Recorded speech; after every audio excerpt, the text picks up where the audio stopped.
All right.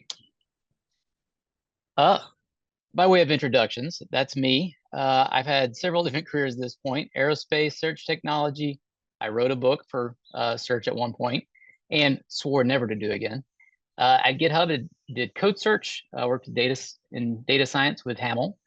Uh, then got to work with Copilot, and I'm writing another book, which I swore never to do again. And now I've just left Copilot. I'm going to wrap up my book, and I'm joining the ranks of Hamel and Dan, and trying to see if I can be a good consultant for LLM applications. So that's me. Now, what's a large language model? Who better to ask than ChatGPT itself? So I asked ChatGPT and said, a large language model is a type of artificial intelligence system that is trained to understand and generate human-like text. It learns structure, grammar, and semantics of language by processing vast amounts of textual data. The primary goal of a language model is to predict the probability of the next word. You know what that is, right? That's that goofy button on the middle of your cell phone when you're typing a message that predicts one word ahead. It's a really simple idea. So how on earth is this idea taking the world by storm right now? Well, some of that is hiding in this word large. It's not just a language model, it's a large language model. So this is compressed, and I'll just have to go through it pretty quickly. But a lot has happened in the last 10 years or so. Around 2014, the state of the art was recurrent neural networks. They had an encoder and a decoder. But there was a problem. There was a bottleneck that made it difficult for the decoder to look back at whatever it wanted to look at. All the state was hidden in this vector, effectively, between the encoder and the decoder. So later that year, someone created this idea for attention. It was a useful way of looking at the piece that is most relevant, rather than just packing everything into the space between the encoder and the decoder. Then Google said, well, that attention stuff, that's great. Let's just get rid of all the other stuff and say, yeah, attention is all you need. And thus was born the transformer architecture. So as we moved on, a lot of neat stuff came out of that. The encoder side of that became BERT, and that was very useful and continues to be very useful, including the new trends in search and RAG and stuff like that. But in June of 2018, they figured out that you could chop off the right half of this transformer model, and you have what we have come to know as GPT, Generative Pre-trained Model. Now, the name is interesting. At this point, generative pre-trained is almost a misnomer, but what it meant at the time is it's a generative model based on just training it on whatever text data you have. Typically, you would do a train a model, and then you would fine tune a model to a very specific task. The training, it doesn't have to be labeled, but the fine tuning is much fewer labeled items. And that's the thing that really makes the model good. Well, we started to notice something really unusual about these GPT models by the time we got GPT-2. In this paper by OpenAI, they introduced GPT-2 with a very unusual line in the blog post that introduced it. The very top of this blog post, it said, our model called GPT-2, a successor to GPT, was trained simply to predict the next word in 40 gigabytes of internet text. Due to concerns about malicious applications of the technology, we are not releasing the trained model. How on earth do you get from a model, just predicting one word ahead, the same thing as the middle button in my phone, to this horrible concern about the future of our world and existential dread?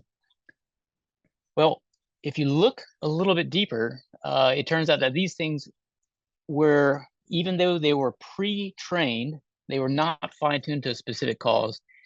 They started beating the state of the art for the very specific trained models. Missing word prediction, pronoun understanding, parts of speech tagging, text compression. And then obviously, I mean, here we are in 2024, it can do summarization, sentiment analysis, all sorts of things, even though it hasn't been trained yet. But with great power comes great responsibility. Because these models are so crafty at all these different tasks, they can be misused and do all sorts of horrible things as well. So that's why they put this scary line here to warn us that these things should be handled very carefully. All right, so with introductions and the big picture out of the way, stuff that you guys probably already knew, let's get into kind of the meat of this talk. In the next few slides, I'll go over several different techniques for prompt crafting. And then as we get about halfway through the talk, we'll move into some of the more recent things. Everything is moving towards chat. And there is a very important introduction of function calling in the middle of last year. So we'll talk about that and talk about how all of this can be used to build large language model applications. But it all starts with a prompt. All right, so prompt crafting, technique one. The first way that researchers started to realize that you could influence and control these things is by few-shot prompting. Remember, these things are sophisticated statistical models that are predicting the next word in a document. Now, if your document happens to have a very predictable pattern in it, then you can actually, by controlling the pattern that's set up there, you can actually control the output. So if you wanted a translation application, then what they would do is they would put in several handcrafted examples of translation, you know, English sentence, Spanish sentence, English, Spanish. And then the actual task would be tagged on to the end of the prompt. So in this case, you know, I want to know how to translate, can I have fries with that? You know, puedo tener papas fritas con eso. But it set up a pattern so that the logical conclusion of this pattern, one word prediction, one token prediction at a time, is achieving the task that you wanted. Oh, side note here, guys. I think you guys all have access to these slides. I've put copious links to everything. Every one of these slides has several links hidden in it. So make sure you grab the slides. This is a lot of good reading material too. All right, so that's few-shot prompting. The next big thing is chain of thought raising.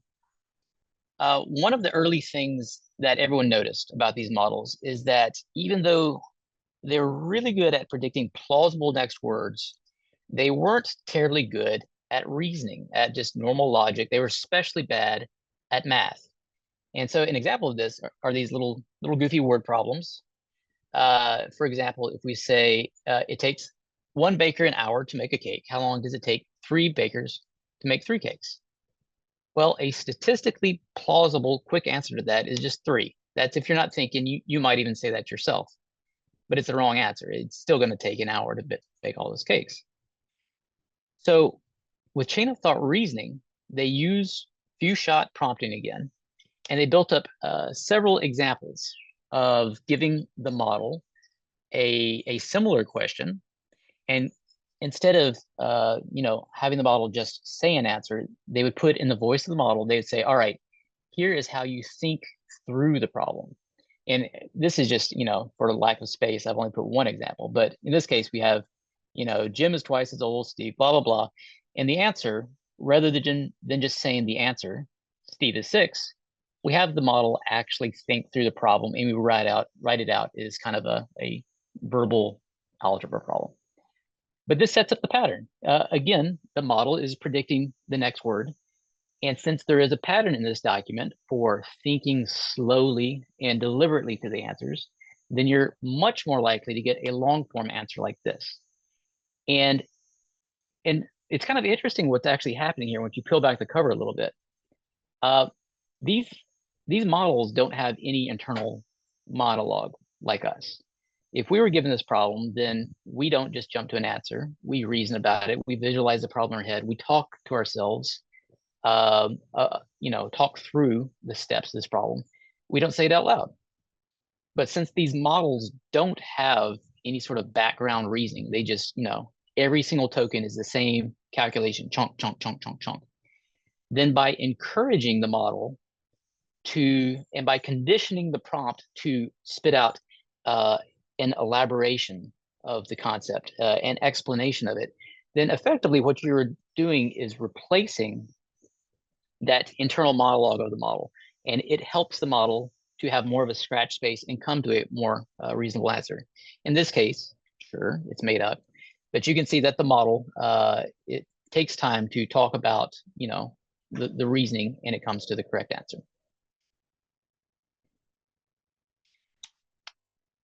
Now, something, it's still chain of thought reasoning, but it's like chain of thought reasoning part B. Something I thought was really hilarious.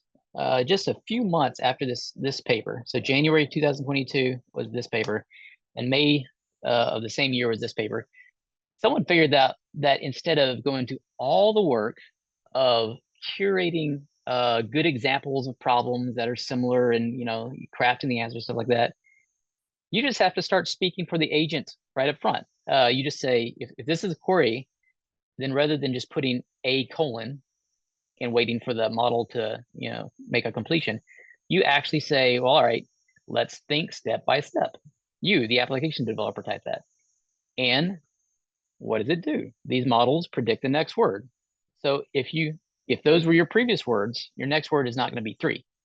Your next word is going to be the same long explanation. So it's kind of cool by actually simplifying the approach.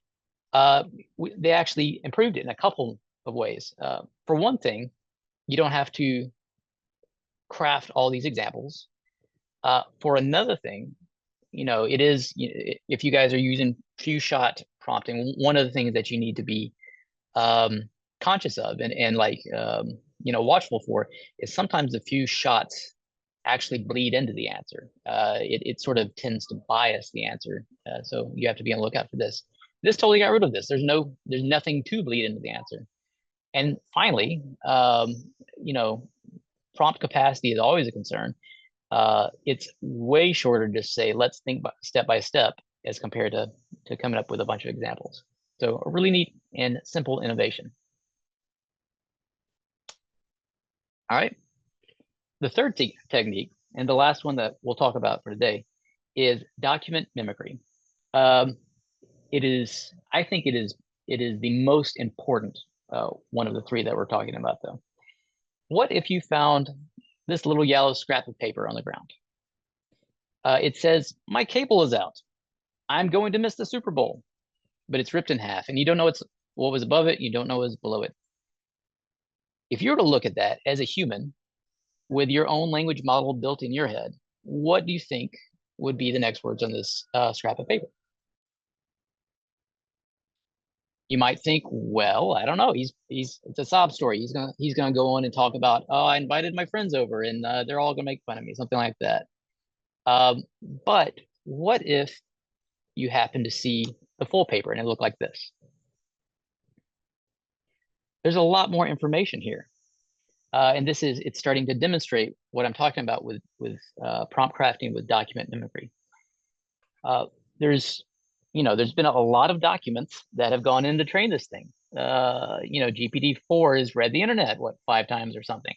So it has seen plenty of examples of code and SEC reports and everything you imagine. But one very common one, and it's the example I use here, is a transcript.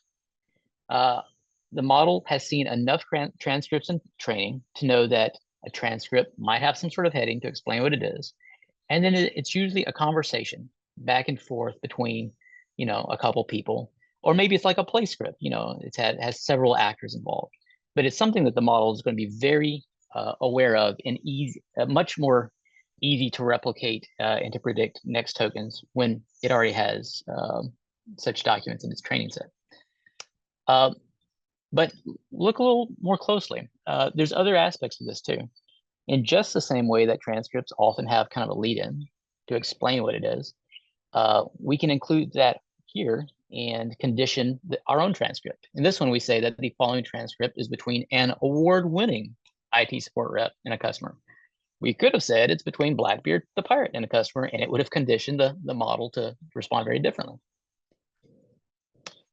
And finally, use motifs that are common online. Use different patterns. One of my favorite ones is Markdown.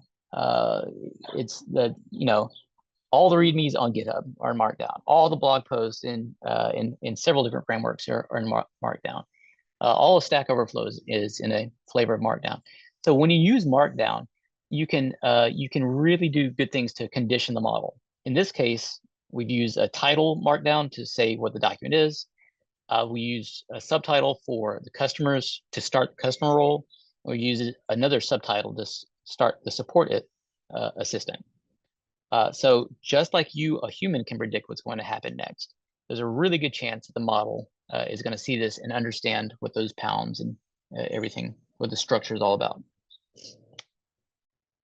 And so what does the document complete as? Well, in this case, we see that it completes as the support assistant, a smart, award-winning customer support.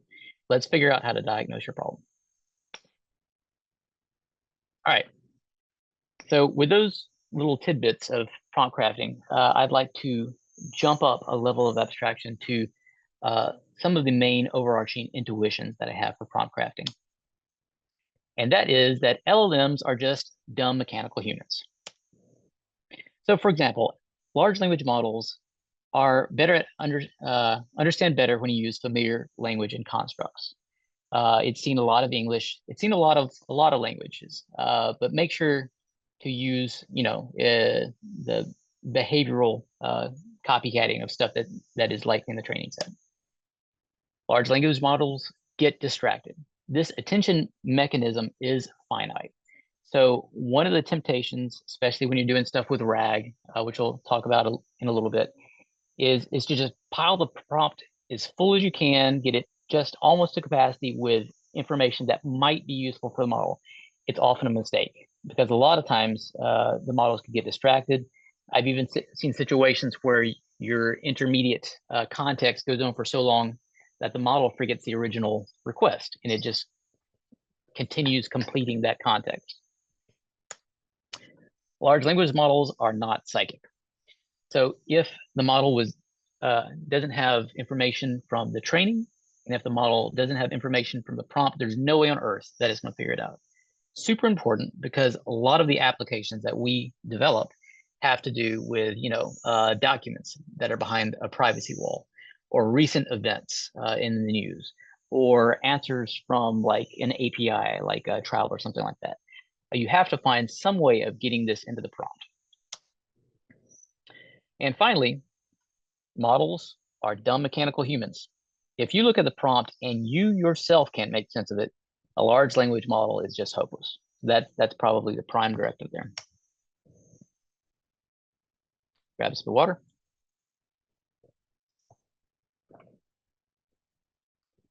All right, so everything to this point focuses on the prompt in isolation. But this talk is not about just like how to use ChatGPT most efficiently.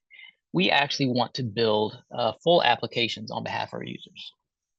And the framework I like for thinking about this is the large language model application is effectively a type of transformation layer between your user's problem domain and the large language model's problem domain. And so the user supplies some sort of request, a complaint over a phone, typing in text from assistance, some sort of email. The user provides some sort of problem request to the application, and the application is in charge of converting that into large language model space, which is text, right? Text, or more recently, a transcript. The large language model then does what it does from the beginning. It predicts one token at a time, makes a completion, and then it passes it back to the application. And then the final step is to transform this back to the user space. So it's something actionable, something useful to our customers. This is my part. This is my favorite part, and it's the hard part. How do we actually do that transformation over and over and over again?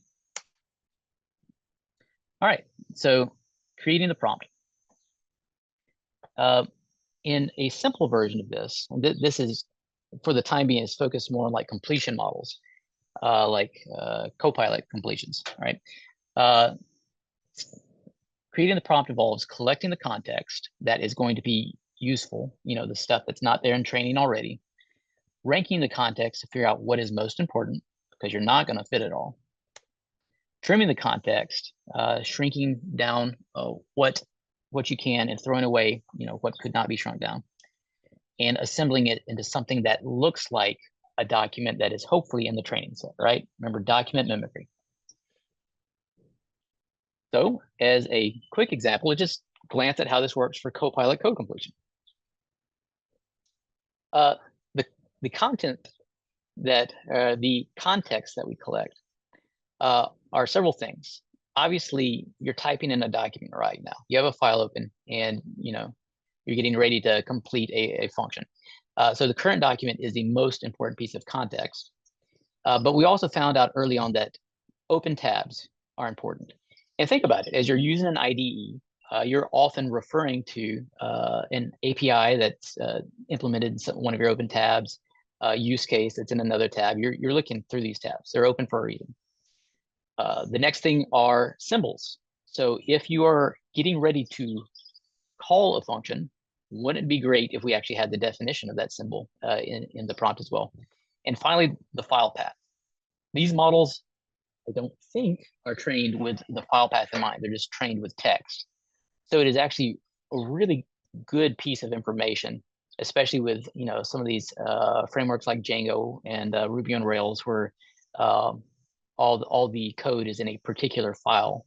It's really helpful to have the file path. The next thing to do is to rank the context.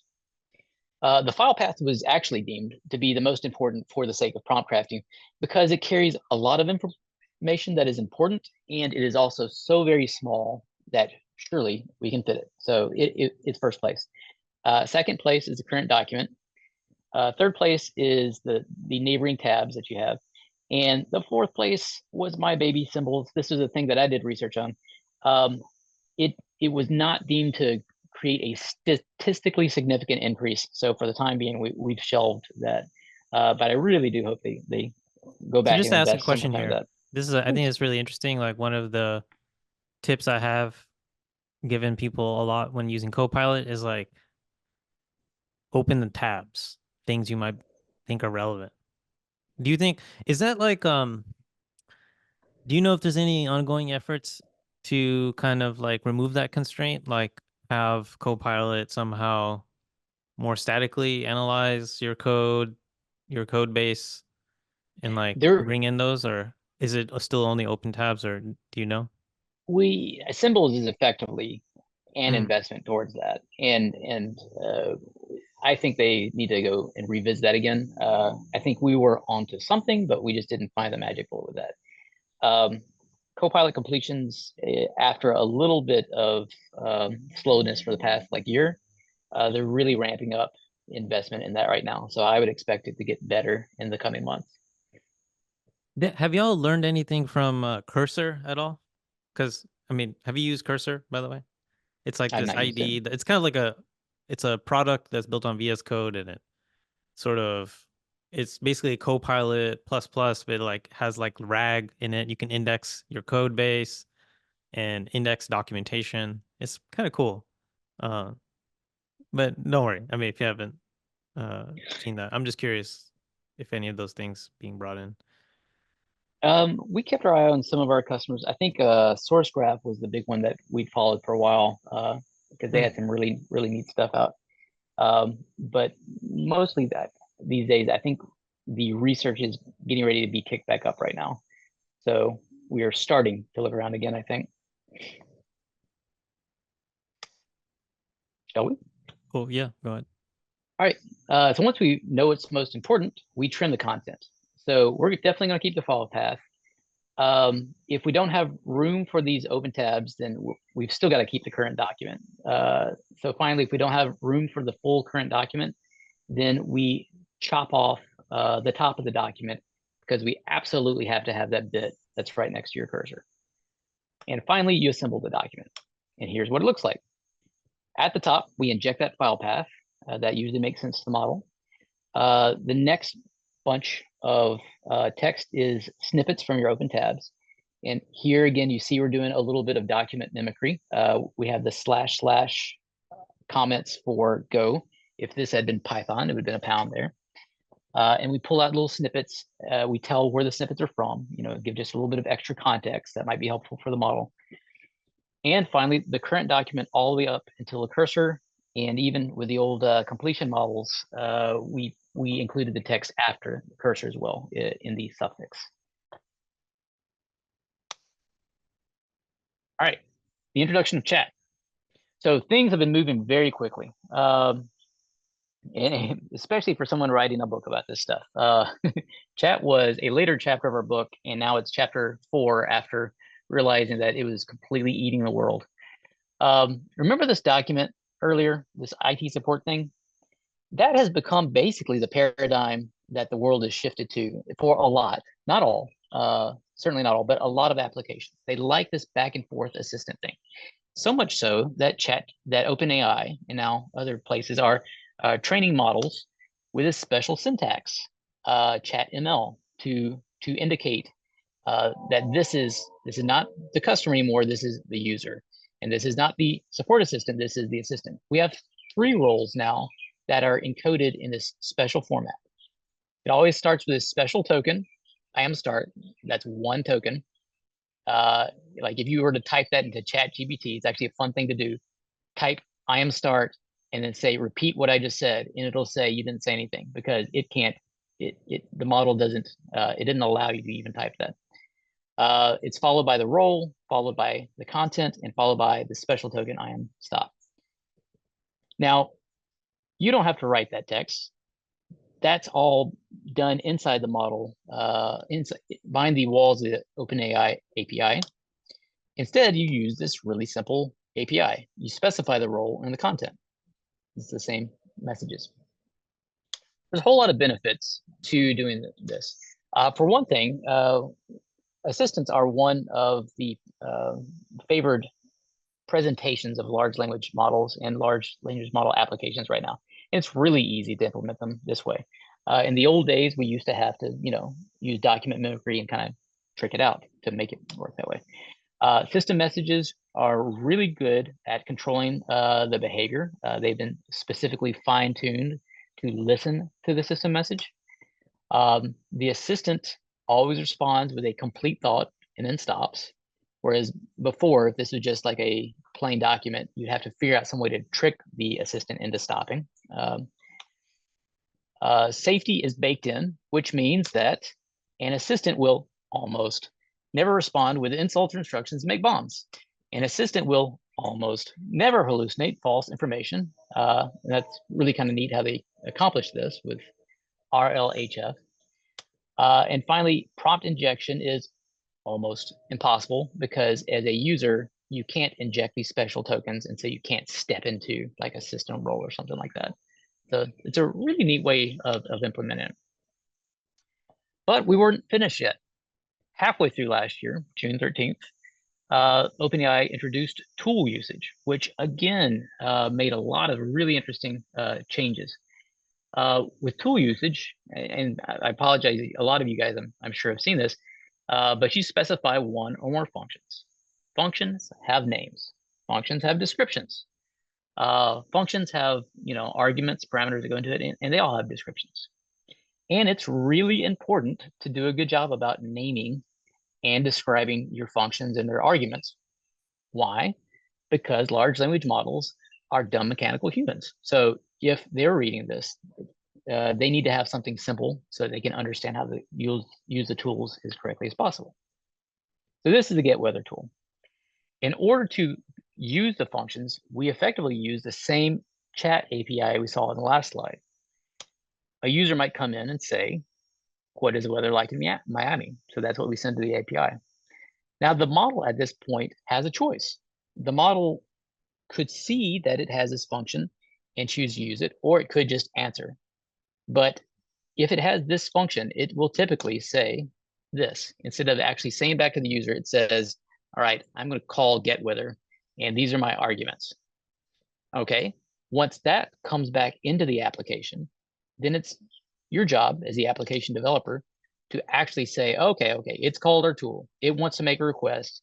We know what the underlying API is to get the weather. So we're going to convert that send it over there, and we find out that the temperature in Miami is 78 degrees. Good deal. So once you have that as the application developer, you tack the tool response onto the conversation, the prompt. It has a new role, tool, for OpenAI, and you get to model again. The model could choose to run another function or do anything else, but likely it's going to choose to have some nice answer. It's going to respond back to the user. It's a balmy 78 degrees Fahrenheit. So this also had a lot of neat benefits and implications. For one thing, models can now reach out into the new world. This is how Skynet's going to be born, folks. With the Chat GPT only, the model could be like a good counselor. It can listen to you, whine about your problems, and help you out on stuff with advice. It could tell you about history, something that was in its training set, but it couldn't actually do anything in the real world. The agents equipped with tools can actually call APIs, just like we showed here, and take actions, read and write information into the world. The model chooses to answer in text or on a tool. So it's kind of bisected the approach, and we'll see that in a couple of slides, what happens. Tools as of 0613 were all run in series, but there's been a lot of work about running the tools in parallel. So if you have something that can be done simultaneously, the models are getting better at realizing that. And you could get the weather for 3 places concurrently, as opposed to having to do it one at a time. And finally, it's a little bit redundant, but the model can respond either by calling functions now or by providing text back to the users. All right, so back to building the actual applications. Now with chat, and now with tool calling incorporated into these models, we still have the application is still basically a transformation layer between the user problem space and the large language model space. But the diagram gets a little more complicated. Now, instead of this simple oval on the screen, it looks like that. I should have made it look like a heart. That would have been a lot more palatable, wouldn't it? But anyways, you see that there's some of the same themes there. I presume you can see my cursor. The user provides a message. We're illustrating some more sophistication here because we have to incorporate, if this is an ongoing conversation, we have to incorporate the previous messages. We have to incorporate the context. We have to incorporate the definitions of tools, and we have to make sure that it all fits in. So all the stuff that we talked about earlier for prompt crafting for Copilot completions, we're doing a variant of it right here when we do assistance. So we craft the prompt, a list of messages, a transcript, if you will. We send that off to the large language model. And here's where this bifurcation happens. Whereas used to, the model would always just say something back to the user. We now have this alternate path. The model might choose to call a tool completion in. If it does, we're back inside the application again. It's our job to actually evaluate it, get that information back into the prompt again, a little more prompt crafting, go back to the large language model and say, now what? You can do this several times. But the large language model might also say, all right, I've got the information I need. I've done what the users ask. I'm gonna go back and respond to the user with the results. So let's take a look at this real quick. Just trace some messages through. We have an example with 2 functions, get temperature and set temperature. So it's gonna be some sort of thermostat application. The user says, make it 2 degrees warmer here. We're gonna put that into a single message along with its tools. And that's gonna go to the large language model. And the large language model will say, well, we're gonna need to get the temperature. So we do that, find out at 70 degrees, stick that back in the prompt. The assistant says, well, I haven't done anything yet. I need to actually set the temperature. It calls another tool, 2 tools in a row. When we evaluate that, we get a success evaluation. So we make some sort of indication of that. We could have just as well put an error if there was an error, and the model can actually recover that way. But we stick that back in the prompt, and now the model finally decides to go this route and says, all right, I've done. Now, to illustrate one more thing, let's go one more step. User says, well, actually, put it back. message goes in, but our application has to be aware of this user and their context. And their context now incorporates previous messages that have lots of information that are going to be useful.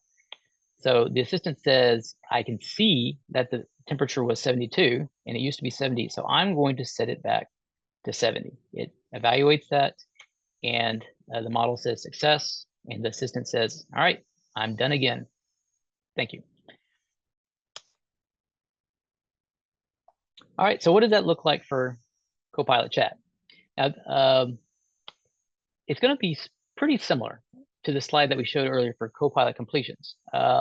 Effectively, you're going to collect the context again, but the context is different. The context is references. What file does the user have open? What snippets are they highlighting on the screen? You know, what is in their pasteboard? What issues on GitHub have tools in the previous message, you know, provided for them? What are the prior messages? Is this, you know, is this user just coming to us right now, or is there some other messages that have come to us in the past 5 minutes, or are there relevant messages from earlier? Once we have a bunch of context, it's important to figure out what is going to be able to fit. There are things that must fit. The system message is important for conditioning the model to stay within safety bounds and to keep a certain tone. You are GitHub Copilot. You're not, you know, anything else. It's important to have function definitions if we plan to use them. If you don't plan to use them, take them out. Obviously, they take up space. And if we're going to do anything for the user, we absolutely have to have their most recent message. But there are other things that are helpful, but aren't quite as critical to fit. All the function calls and evals that come out of this conversation, a lot of the information is going to be important, but there might be ways that we can at least trim it. The references that belong to each message. Again, is there anything that we can do to kind of shrink some of these down? Can we figure out less relevant ones and throw them away? And the easiest thing to throw away is historic messages. So if we have a long thread, then we populate as many of the historic messages that we can until we fill up our prompts to whatever limit we say, and then truncate it. And finally, there's fallback. If nothing fits, then we say, well, okay, we at least can save some space by jettisoning some function definitions, and we'll at least keep the system message and the user's message. And if nothing else, the model can respond, your user message is too long, or I don't have the facilities to do that. It'll do something that's at least better than a 500. That is it. I do have a hidden slide about like how to describe skills and stuff if you wanted to see that. But other than that, we got a few minutes for questions. Awesome. Thanks for the complete overview. It all came together. You started with the history, and people already said that they really like the template as well. So thanks for walking us through this process of crafting prompts. There's a few questions around few short prompting. So if I summarize them, any best practices around how many short examples should you provide, and where do these go? Do these go in the system prompt or in the normal messages? Great question. My co-author of the book actually wrote a really nice chapter on this, and there is no easy answer for how many few shot examples that you need. As a matter of fact, there's no easy answer for the types of few shot examples, because that is important too. If you have the wrong example, then you might misguide the prompt.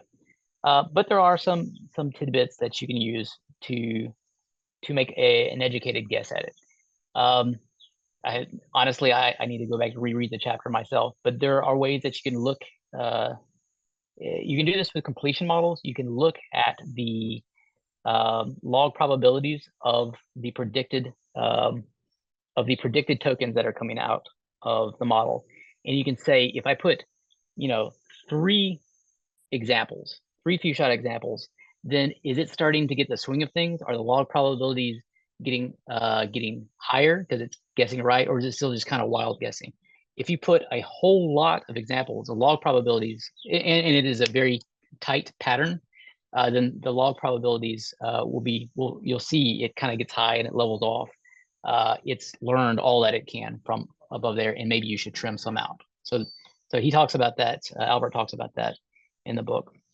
As far as where to place them, that's a good question too. System message could be okay. The models are trained. Well, okay, so I'll back up and say, for a completion model, it's easy. You just put it, it's a prompt. This question actually becomes a little bit difficult when it's a chat. A system message is, the model is trained to listen really closely to that. So it's perfectly reasonable to stick it in there. But depending on how your chat has gone, the system message might be way up there, and the examples that you might need might actually be right here at the bottom of the conversation. You might want to figure out some way to hoist them down. You can put them in a fake user message, but you have to be careful that the model didn't pick that up and say, oh, well, you just said this, if the user didn't actually say it. But it is totally on the table to start faking stuff like that out. I feel like I had one more point, but it's escaping me now. So I hope that's a good enough answer. I think that answers it. So thanks for that. You also mentioned looking at log probs and tweaking other hyperparams. So there's one more question. When you're presumably iterating on the prompt, let's say you're trying few short prompting, you're iterating on that, how many examples you need to pass. Are there any other settings that you fiddle with? What temperatures do you set, or does that also vary depending on what you're trying to achieve? Yeah, absolutely. Let me think.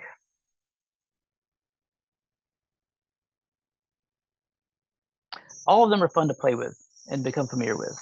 So I'll just kind of go off the ones that are most obvious that come to mind.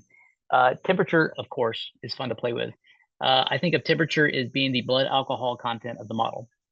At 0, it's perfectly sober and a little bit boring. The log probs, basically it takes all the probability distributions and collapses it to what's the maximum one right there. You'll always get the same answer every time, minus noise in the GPUs. But it tends to be a little bit less creative. For my work in Copilot chat, we use a temperature of 0.7. I don't know particularly why, but it seemed to provide pretty good results, getting a little bit more creative, but not getting crazy. 1 is the training temperature. Basically, it's the natural distribution. It doesn't do anything to shrink or collapse it. It's just the pure output of the model. And as you get up to 1.5, 1.7, it's kind of funny to do that. You'd never see that in production, because you can start seeing the model waver back and forth and eventually start, gibberish. So that's temperature. The other thing that is easy to forget about is N, the number of completions to come back. Yeah, because usually in an application, you just want to return 1. But there's a lot of neat things that you can do with that, not to modify the behavior of the model, but just to see the full behavior. You can, if you're doing some sort of evaluation based on the model, then run n equals 100, and then you get 100 votes on the answer instead of just 1. Make sure to turn the temperature up to reasonably high. Temperature of 0 will give you the same vote 100 times. That's not useful at all.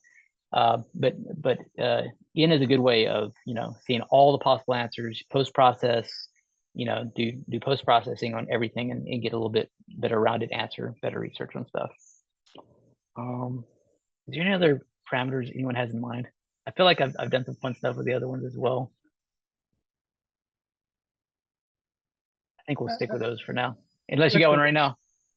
No, I think that covers it. The Discord is already going crazy over temperatures, the blood alcohol content of the model, and I think you'll be quoted quite a few times on this. Thanks for that. There's 2 questions, one from an anonymous attendee and one from Mani.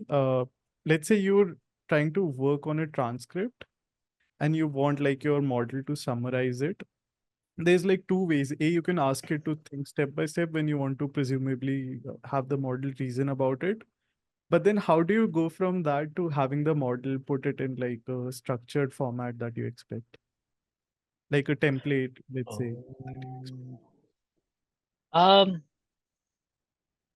That's a good question. So summarize, it's not like, read this contract back to me for a normal human. It's like summarize is like, look at this restaurant website and figure out what the name of the restaurant, the menu items, the phone number and all that stuff are. Well, it kind of depends what model you're dealing with. If you're dealing with, probably for that, I wouldn't deal with a completion model at this point. And I think almost purely OpenAI. I apologize for that. So I'm sure it's different. And you could fine tune a model from something besides OpenAI and probably get great results. If you're just using completions and it's sort of the Wild West, and you need to write something that conditions the model to do the best it can by saying, here's a skew and all this. The neat thing about the GPT-4 and GPT 3.5 Turbo and all these models that have chat and functions fine-tuned into them is that they are very familiar with JSON. And probably what I would do in that case, just kind of thinking off for the moment, is I would say, here's a function. This function is how to take the, you make a fake story for the model, doesn't matter. You can say this function provides the restaurant content to the database. So, but it needs to be in this format. And the models have been so very fine-tuned to pay attention to, the definition of the function, what it's for, when to use it, and the structure of the results. That's probably a really good way to put it in. I would recommend not having a very deep structure. I would recommend, if you're making a function, please God, do not copy paste your API from your website into the function definition. It's just going to be way too complex.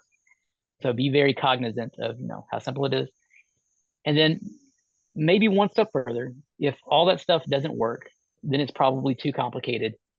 Break it down. I would say, give the model the content that it's going to summarize into structure, and at the extreme, ask a question at a time. And you could do that as pretend like you're talking to a user, so it's still text, or you can use function calling. Again, just have a fake function that does it. But I would do something like that. I have a question about that. So I see all the time clients of mine, they use function calling, and they're passing extremely complicated objects into their functions, like nested dictionaries, lists of dictionaries, of list of dictionaries, or whatever. Really complicated, like objects. And when I read it, I'm like, as a human, I can't like understand this. Do you think like people end up simplifying their APIs because of the pressure of like, hey, it needs to interact with the LLM? Let me like, it's a smell that, hey, if it's too complicated for LLM, maybe I should like think about this API differently. I think you yeah. What do nailed you it. think? Okay. I think you kind of nailed it in the first. I, as a human, have a little bit of trouble with it. Like, how could the model really figure it out? And I've been pretty amazed. The model is actually, I hope this isn't recorded. The model will get mad at me later and come and get me once it's sentient. But the models actually do pretty good with surprisingly complex stuff. But if you're specifying a function, we did a bit of work to figure out, like, at the API level for OpenAI, you write a function definition and its parameters and stuff, but that's not what the model sees. That all gets convoluted into something else. So we did a little bit of research to figure out what that looks like. And they make it look internally like a TypeScript function definition with little comments above each function, above the function and above each argument. But what they leave out is, if you have nested stuff, you'll still see the structure there, but all the definitions go away. So it doesn't have a really good example of it. And if you have minimum, maximum, there's some things that you can do with JSON schema that are just not present. They get stripped out of the prompt. So I think it's a code smell. I think as we go on, the models will continue to get more and more amazing. So maybe it eventually won't be a smell. But I would recommend, if you're doing something really complicated, copy and pasting your API into a function definition. Be really careful about evaluation and watch how often it gets it wrong. And then, consider simplifying stuff after that. Makes sense. Thanks for that answer. Just as a quick follow-up on that, you were talking about how OpenAI sort of restructures function calling. Can you elaborate on that? There's some questions. Is it known what happens under the hood when you send function calling to OpenAI, or how do these templates get reformatted, let's say? Let me, okay, this is kind of weird. I wonder if I can do this fast enough. I am on my computer. You can't see me. Go into my blog post, which is 404 in right now. I think it's blog.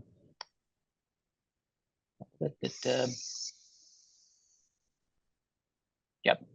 All right. Well, I'll drop this link in, but I'll also explain it. I guess you can see that link. Yes. I think it's really genius the way they've structured this. So You the can share application. your screen maybe and share the link if you want. That might be good. Yeah, okay. Let's see. That's how technology works. Share. Yeah, there you go. All right, this is what the application developer sees. This is similar to stuff I've put in the prompt. Let me see.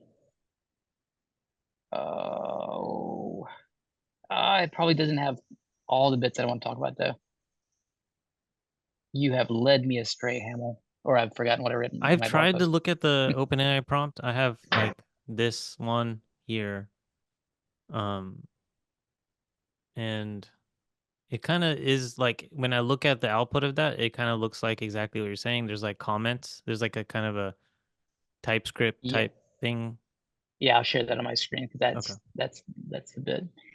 Yeah, so you as an application developer see this junk. But the model has been trained on lots and lots of code. And so OpenAI using document mimicry says, all right, well, we're going to turn this thing into TypeScript. So it fabricates this namespace called functions. And what was a function defined like that with these arguments and these types gets put there. Unfortunately, they don't have, in this example, where the comments go. This would be like / the definition of the function description, and / above each of these. And they all return any. That's a little bit unfortunate. It would be kind of neat if they return some structure, because the model would listen to that and anticipate what returns. But then later, let's see, whenever you call the function, whenever the model actually says, I'm going to call this function, what is, that gets cleaned up when it comes back from the API. What actually happens is this right here. Okay, so we've passed in get temperature. It looks like the thing on the last screen when it's inside the prompt for OpenAI. And the user says, I wish I knew the temperature in Berlin. And so here's what it does. The OpenAI folks insert this and insert this. This conditions the model. If they'd stopped here, it would condition the model to call anything. It would condition the model to speak in the voice of the assistant. But what happens in the next token? The next few tokens, if it chooses this token, then it's like, okay, I've decided it's important to query to evaluate a function. Then its next token is the actual function to be called. And then the next predicted tokens are these things. So you can actually see, and this is what this blog post is about, every single one of these tokens is effectively a classification algorithm. The first classification is whether or not I should use a function, because it could have just as easily, predicted new line and gone over here. The next token is what function to call. So it's another classification algorithm, the same, underlying thing. The next tokens are the arguments. It's predicting these things as well. So, I mean, you're watching me geek out a little bit. I'm very intrigued by this one underlying transformer architecture. It can be a classifier for everything at once. Very neat. Is it okay if we go 5 minutes over the clock? I'd love to. Yeah, I think so. I don't think we have another event. directly abutting this. I might have to drop out in a minute, so don't mind me.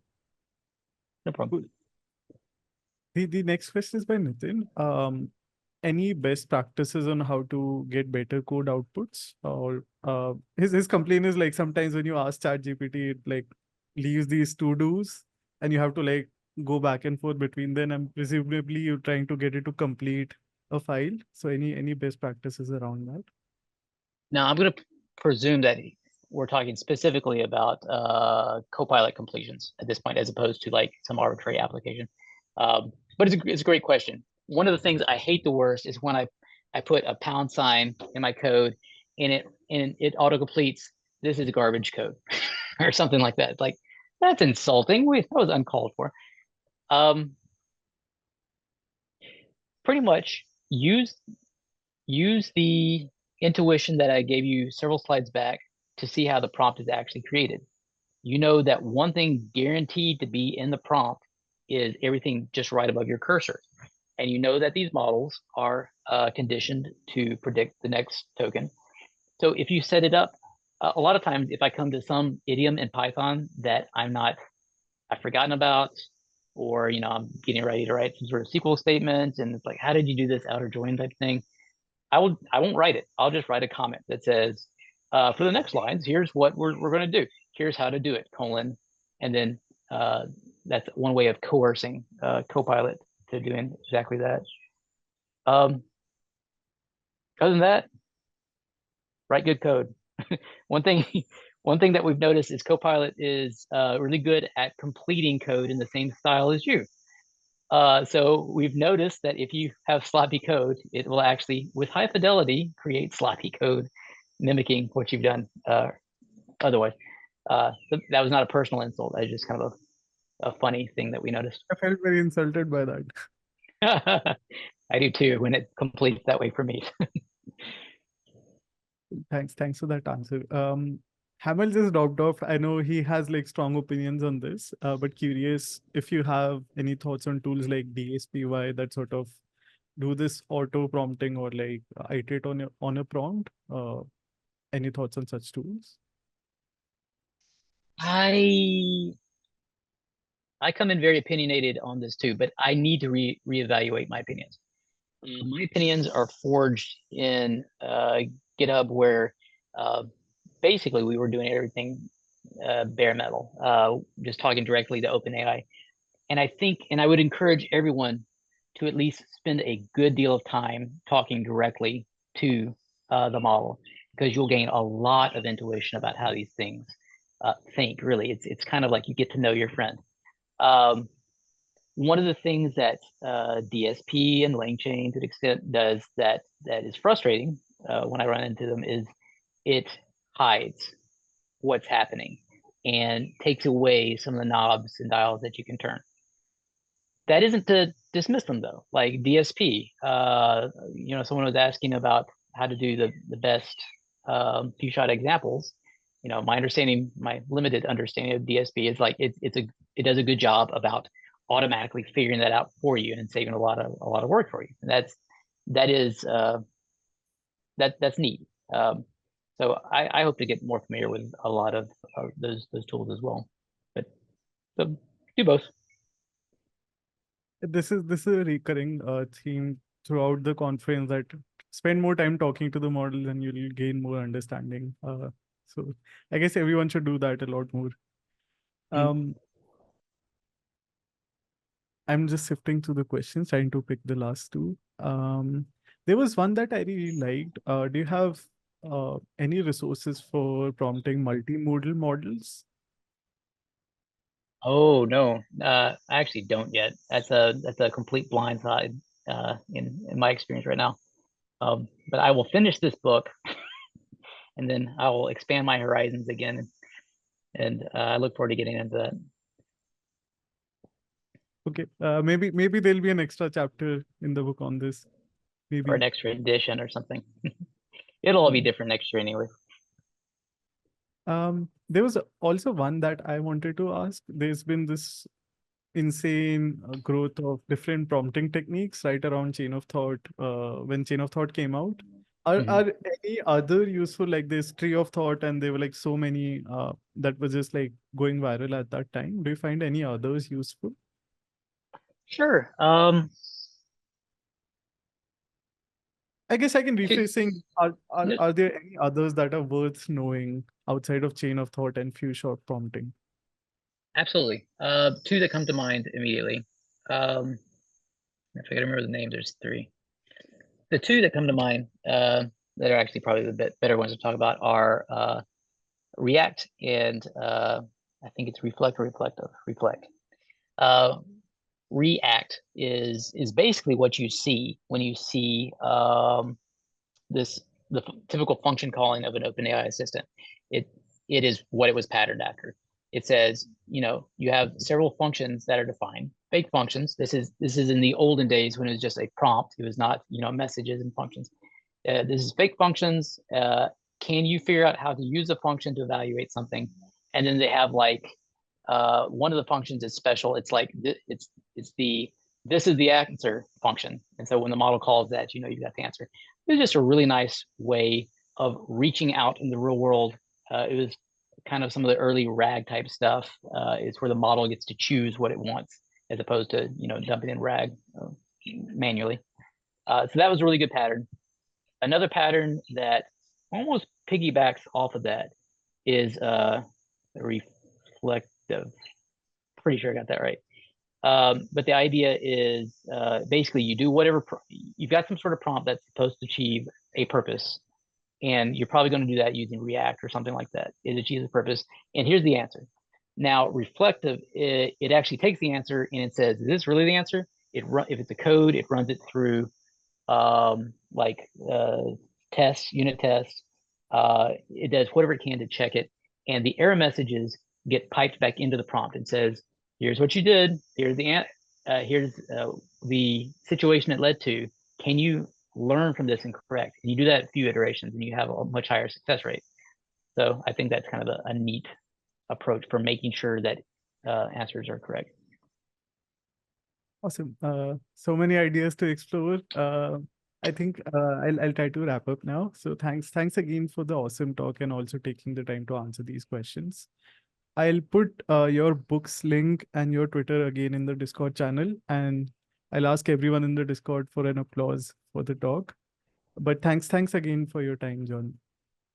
Yeah, thank you guys so much. I hope it was enjoyable.